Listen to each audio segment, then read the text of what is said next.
Bom, Pedro, caminhando agora para o finalzinho assim, da nossa conversa, pegando um ponto mais atual, assim, falando de tecnologia, a gente está vivendo uma revolução industrial, né, mais conhecida como Indústria 4.0.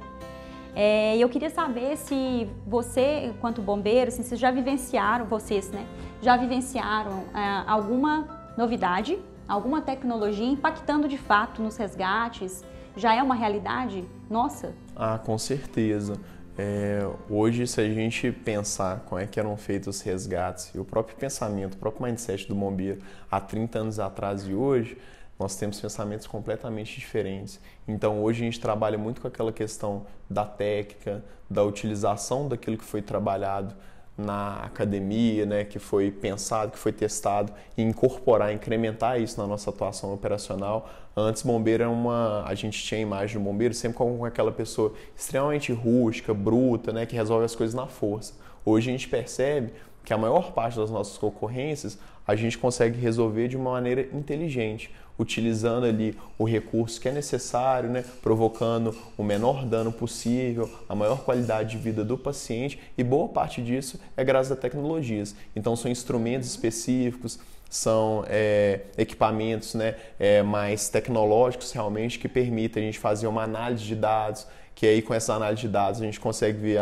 onde que é mais importante a gente alocar essa ou aquela viatura, sim, como que a gente pode fazer esse combate a incêndio de uma maneira mais efetiva, gastando menos água e protegendo mais as pessoas. Então, assim, a evolução da tecnologia e da doutrina é uma coisa que é muito experimentada na carreira de bombeiro e hoje também em questão de mentalidade. Antes a gente pensava muito naquela questão reativa, aconteceu o desastre, o que o Corpo de Bombeiros vai fazer? Sim. Hoje a nossa metodologia é sempre de agir antes do desastre, é preparar as pessoas, é prevenir os acidentes, é fazer com que tudo, né, aconteça antes do desastre para que ele realmente não se torne uma realidade. Então isso como você disse, né, o mundo está em constante evolução e é importante a gente também não ficar para trás nisso.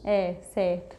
E, Pedro, assim, você já está ouvindo alguma coisa muito surpreendente, assim, nos países de primeiro mundo mais desenvolvidos, assim, um drone que tem alguma questão tecnológica que você tem, pelo menos, ouvido falar, assim, que é surpreendente? Hoje em dia tem muitas questões que são muito surpreendentes que dizem respeito a monitoramento de eventos de grande porte. Então, a tecnologia que você usa hoje para monitorar tsunamis, terremotos, é realmente uma coisa de ponta. São vários satélites interligados a modelos matemáticos extremamente complexos e aí a gente consegue ter um modelo preditivo que ele é muito apurado. E você pensar, né, que com alguns cálculos você consegue calcular a possibilidade de acontecer um terremoto naquele local, o tempo, quantas pessoas vai tender a pensar que isso é matemática, é física, é química, são várias ciências e isso para mim é sensacional. E é saber também utilizar isso a nosso favor, né? Aqui no Brasil a gente já tem avançado bastante nisso, ainda não estamos no cenário ideal, mas já caminhamos muito. E tem muita coisa também que não é tecnologia, que são mudanças de mentalidade, que nem nessa questão do desastre, né? A grande razão pelo sucesso do modelo japonês não é uma razão relacionada à tecnologia, é uma razão relacionada ao modelo que eles implementam lá de gestão do risco, envolver não só o poder público, mas também a comunidade e o próprio indivíduo. E isso é uma medida simples, que não custa dinheiro, que não precisa de tecnologia. Mas lá, se acontecer um terremoto agora, as crianças lá de 6 anos, elas sabem exatamente o que fazer. E esse é um tipo de mentalidade que salva vidas. Então, a tecnologia é um recurso importante, mas boa parte das situações ela também pode ser resolvida sem tecnologia, a um custo muito mais barato e de um modo extremamente efetivo. Entendi. Pedro, e assim, você considera algumas habilidades ou competências, assim, quais dessas habilidades ou competências você julga, assim, fundamentais para uma pessoa ser bem-sucedida profissionalmente, independente da área, assim? Existem algumas habilidades que você... Não uma habilidade, né? Mas acho que é uma característica. Eu acho que você tem que acreditar naquilo que você faz, amar aquilo que você faz. Eu não consigo conceber que, assim... Existem várias dificuldades no Corpo de Bombeiros, mas eu sou apaixonado com o que eu faço. Eu vou, pode estar ruim, pode estar bom e tal, eu falo assim, vão lá, respira fundo, né? Logicamente que nós, como profissionais, temos nossos dias difíceis, mas eu fico pensando nesse pessoal que fica 40 anos reclamando, indo, desculpa o tempo, com raiva pro trabalho. Eu falo assim, gente, a pessoa vai desenvolver um câncer aí, alguma coisa aí, porque não tem como, né? E muitas das coisas, acho que hoje a principal característica que o mercado de trabalho exige é a questão da pessoa ela ser resolutiva no seguinte sentido: Hoje o mercado ele quer aquele profissional que vai pegar e vai resolver, que ele não vai ficar achando defeito, que não vai ficar culpando o meio, os colegas de trabalho. Você vai dar missão ali para ele vai conseguir de várias maneiras ali tentar apresentar alguma coisa que seja minimamente prática para aquele problema. Aqui a gente está falando aquela questão geracional, hoje a gente tem às vezes um perfil de profissional que chega no mercado de trabalho achando que ele vai encontrar aquela situação teórica perfeita que ele estudou em sala de aula. E o mundo real não é assim. E a outra característica, a gente também, né, evidentemente, tem que ter conhecimento técnico, mas conhecimento técnico sozinho não resolve problemas. A questão do relacionamento interpessoal, de como é que você, né, tem essa gestão emocional, isso é muito importante. Hoje em dia, um profissional que ele não tem tanto conhecimento técnico, ele tem um conhecimento técnico razoável, mas ele tem uma boa gestão interpessoal, ele vai ser uma pessoa que ela vai ser mais necessária naquela equipe de trabalho do que aquele cara que ele tem um super conhecimento, mas ele não consegue se integrar. Porque hoje em dia a gente só consegue produzir grandes coisas com a quantidade de informação disponível, com a complexidade das tarefas, se a gente trabalhar em equipe. Então, a pessoa que ela não sabe trabalhar em equipe, que ela tem dificuldade de respeitar o espaço do outro, que não tem um pensamento empático, essa pessoa, para o futuro, eu acho que ela está com os dias dela contados. Ela tem que pensar em como que ela pode produzir aquilo dali de uma maneira interessante, mas sempre respeitando o grupo, sempre considerando o grupo. E também a questão da proatividade, do amor ao próximo. A gente tem que sempre pensar no trabalho como extensão das nossas próprias vidas e colocar a nossa marca pessoal ali, que seja uma boa marca pessoal, uma marca pessoal positiva. Legal, Pedro, concordo muito. E olha só, assistindo a entrevistas a vários veículos de comunicação, conversando com você, é impossível não notar a sua facilidade de se expressar, a sua intimidade com as palavras, a segurança com que você fala. E eu queria saber de onde vem isso, assim. Sorte de iniciante.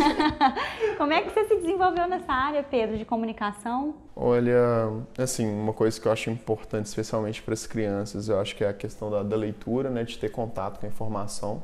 Só dá pra gente falar de coisas que a gente não conhece, de coisas que a gente conhece. Se a gente não conhece aquele assunto, ele acho que a gente fica tem um capital cultural muito pobre para discutir as ideias. Então, eu não me considero uma pessoa estudiosa, não, mas eu sempre fui curioso. Então, assim, buscar, né, que nem quando eu formei, eu pela minha carreira, se eu não tivesse feito pós-graduação, se eu não estivesse fazendo mestrado, em termos de progressão de carreira, hoje não faria diferença para mim. Mas em primeiro lugar, uma questão de interesse pessoal. Que nem, né, eu assisti uma aula sua de tecido muscular, de tecido esquelético, embora não seja o meu assunto, é uma coisa que eu falo assim, poxa, bacana, eu quero entender como é que funciona. Essa cadeira aqui, se chegar uma pessoa e falar assim, não, eu estou produzindo uma cadeira ali. Aquilo dali é importante, né? Eu gosto, sou curioso em entender saber como aquilo funciona. E as pessoas, assim, hoje, acho que as pessoas, às vezes, elas são um pouco curiosas em relação a isso. E eu estava vendo uma exposição lá no CCBB de animação, né, da DreamWorks, e eu estava vendo que sensacional é você entender como que a tarefa do outro é feita, né? Como é que aquilo dali, existe aquela mágica da produção, daquele detalhe, e aquilo dali vai abrindo sua cabeça. Eu acho que quando você vai abrindo sua cabeça, naturalmente as ideias vão fluindo, você consegue estabelecer comunicação com outras pessoas, porque comunicação tem muito a ver com essa questão, né, do emissor da mensagem, do receptor e da mensagem do próprio meio. Eu só vou conseguir te compreender melhor se eu souber um pouco do seu mundo, se eu souber, por exemplo, que você como professora, você tem essa dificuldade, essa facilidade, essa paixão, essas questões. Então, eu acho que o que é fundamental para uma boa comunicação é você dedicar um pouco de tempo a conhecer o outro, a saber das dificuldades, das demandas, não só para aspectos profissionais, acho que até para aspectos de relacionamento, né? 99% dos problemas de relacionamento eles são provocados às vezes por falta de diálogo. Você está sentindo uma coisa, o marido acha que você está sentindo outra coisa, então assim, conversando a gente se entende. Eu acho que esse é o principal ingrediente de uma comunicação efetiva. Concordo, as nossas falas são muito complementares. Sim, não, a gente combinou antes que esse cara combinamos não cabia. E Pedro, olha só, para finalizar, você tem alguma dica ou recomendação de algum livro, filme ou podcast? Porque a gente tem, principalmente nos assistindo agora, são muitos universitários e a maioria sonhando em se formar e servir a comunidade, ser útil para a humanidade, fazendo, né, executando um trabalho de qualidade, entregando com excelência. Entendi. Então, se você tiver alguma recomendação para a gente?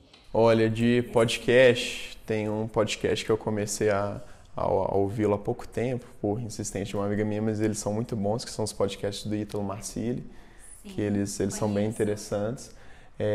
Sobre livro, assim, não vou colocar um livro tradicional, eu acho que poesia acho que é muito importante para a gente compreender outros aspectos da vida, e isso ajuda a gente a compreender assim, as coisas. A gente quer um conhecimento muito focado, muito direcionado, e às vezes para você entender um ponto da sua vida você precisa dar outros giros, outras abordagens.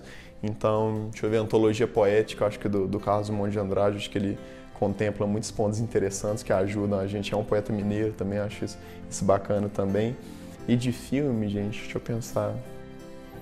Filme, pior que eu gosto de assistir mais comédia romântica, Mamão com Açúcar e tal, mas isso é importante também. Mas deixa eu ver, A Mulher do Viajante no Tempo. Um Dia também é um filme que eu gosto. Todos são comédias românticas, mas assim, só pra distrair a cabeça, porque não dá pra gente ficar estudando o tempo todo também, não, né? Dá uma distraída, uma relaxada. Eu acho que ficou bem temperado, assim, o combo aí que eu tô sugerindo. Pedro, muito obrigada. Que conversa agradável, incrível. Ficaria aqui horas e horas. Não, eu que agradeço, né? E assim, Quero te agradecer, nem parece que foi filmado, foi uma conversa entre amigos mesmo. Obrigada, Obrigado. Viu? E tudo de bom aí pros seguidores aí, que eles possam, né, sei lá, ter algum insight bacana aí com o nosso bate-papo. Certamente, foi muito produtivo. Bom, gente, a ideia era essa. Se vocês gostarem dessa entrevista, né, compartilhe isso com outras pessoas. E fique aí coladinho no canal para acompanhar os próximos passos, tá bom? Muito obrigada pela companhia.